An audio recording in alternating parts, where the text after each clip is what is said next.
19ஆம் நூற்றாண்டில் தமிழ்நாட்டில் குறிப்பாக நெல்லை சீமையில் மிக சிறந்த ஆன்மீக சமுதாய மற்றும் கல்வி பணிகளை ஆற்றிய ஜெர்மனி தேசத்து மிஷனரியான இரேனியஸ் ஐயர் அவர்களுடைய சரித்திரத்தை இன்றைய சான்றோர் சரித்திர நிகழ்ச்சியில் நினைவு கூறுவதில் பெருமைப்படுகின்றோம்.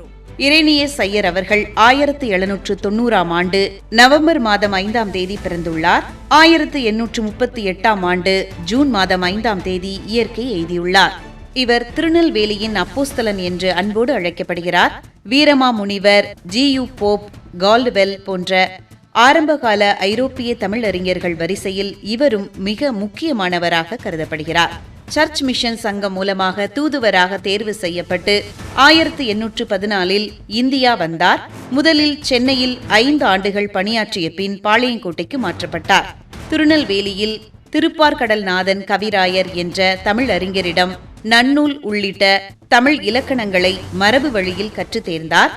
1832இல் காலரா நோயால் மக்கள் இறந்தபோது அவர்களின் மூட நம்பிக்கைகளை போக்க 750 பக்கங்கள் கொண்ட பூமி சாஸ்திரம் என்ற நூலை எழுதினார். இதுவே தமிழின் முதல் அறிவியல் நூல் என்று போற்றப்படுகிறது. எளிய மக்கள் எளிதாக புரிந்து கொள்ளும் வகையில் எளிய தமிழ் நடையில் விவிலியத்தை மறுமொழிபெயர்ப்பு செய்தார். தாய்மொழி கல்வியே சிறந்தது என்பதில் உறுதியாக இருந்த இவர் நெல்லை மாவட்டத்தில் மட்டும் சுமார் 107 கல்வி நிறுவனங்களை தொடங்கினார். எங்கு தேவாலயம் கட்டினாலும் அதன் அருகே ஒரு பள்ளி இருக்க வேண்டும் என்பதை விதியாக கொண்டார் இரேனியஸ் ஐயர் அவர்கள். ஆண்களைப் போல பெண்களும் கல்வி கற்க வேண்டும் என்ற நோக்கில் 36 மாணவிகளுடன் பாளையங்கோட்டையில் ஒரு பெண்கள் பாடசாலையை தொடங்கினார். மாணவர் விடுதிகளிலும் திருச்சபைகளிலும் நிலவிய சாதி பாகுபாடுகளுக்கு எதிராக கடுமையாக போராடினார். அனைத்து சாதியினருக்கும் கல்வி கிடைக்க வழிவகை செய்தார். அன்றைய திருச்சபையின் சில விதிகளுடன் முரண்பட்டதால் சிஎம்எஸ் அமைப்பில் இருந்து நீக்கப்பட்டார்.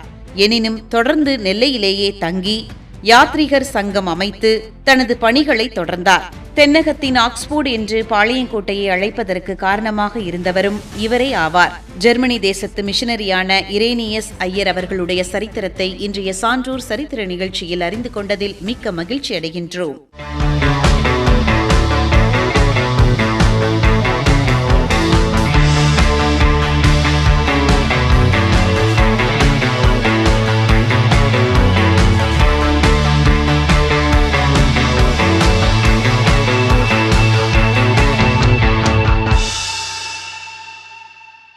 தமிழ் நையாண்டி தத்துவ மற்றும் சமுதாய திரைப்பட பாடல்களில் முத்திரை பதித்த ஒரு மிக சிறந்த கவிஞர், பாடலாசிரியர் மற்றும் திரைக்கதை வசனகர்த்தாவான தஞ்சை நா. ராமையா தாஸ் அவர்களுடைய சரித்திரத்தை இன்றைய சான்றோர் சரித்திர நிகழ்ச்சியில் நினைவு கூறுவதில் பெருமையடைகின்றோம். ராமையா தாஸ் அவர்கள் 1914ஆம் ஆண்டு ஜூன் மாதம் 5ஆம் தேதி தஞ்சாவூர் மானம்பூச்சாவடியில் நாராயணசாமி, பாப்பு தம்பதியினருக்கு மகனாக பிறந்தார். 1965ஆம் ஆண்டு ஜனவரி மாதம் 15ஆம் தேதி இயற்கை எய்தினார். பாமர மக்களும் எளிதில் ரசித்து புரிந்து கொள்ளும் வண்ணம் எளிய சொற்களை கொண்டு 500க்கும் மேற்பட்ட திரைப்பட பாடல்களை இவர் இயற்றியுள்ளார். தஞ்சை புனித பீட்டர் பள்ளியில் படிப்பை முடித்து புகழ்பெற்ற கரந்தை தமிழ் கல்லூரியில் புலவர் பட்டம் பெற்றார். திரைத்துறைக்கு வரும் முன்பாக தஞ்சையிலேயே பள்ளி ஆசிரியராக பணியாற்றினார். கதராடை உடுத்தி பள்ளிக்கு வரக்கூடாது என்ற ஆங்கிலேய அரசின் கட்டுப்பாட்டை எதிர்த்து தனது ஆசிரியர் பணியை துறந்தார்.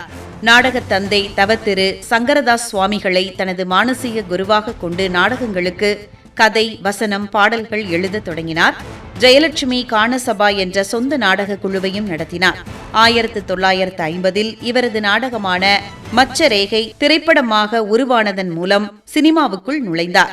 மெகா தயாரிப்பு நிறுவனமான விஜயா புரொடக்ஷன்ஸ் நிறுவனத்தின் நிரந்தர கவிஞராகவும் வசனகர்த்தாவாகவும் விளங்கி அவர்களின் பல வெற்றி படங்களுக்கு பங்களித்தார் ராமையாதாஸ் அவர்கள்.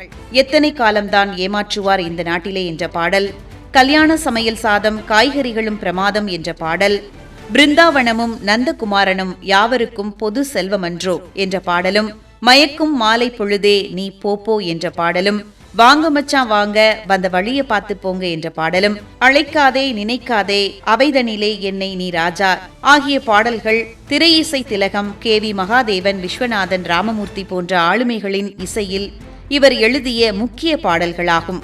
இசையமைப்பாளர்கள் போடும் மெட்டுகளுக்கு தகுந்தாற்போல் சட்டென்று அர்த்தமற்ற ஆனால் கேட்க துள்ளலான வார்த்தைகளை போட்டு பாடல் எழுதுவதில் வல்லவர் இவர்.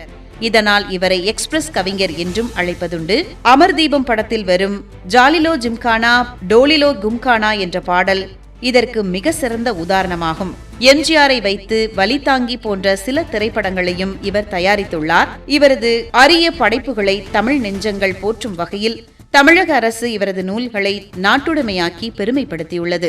காலத்தால் அழிக்க முடியாத பல பாடல்களை தந்த தஞ்சை நா. ராமையாதாஸ் அவர்களுடைய சரித்திரத்தை இன்றைய சான்றோர் சரித்திர நிகழ்ச்சியில் அறிந்து கொண்டதில் மிக்க மகிழ்ச்சி அடைகின்றோம்.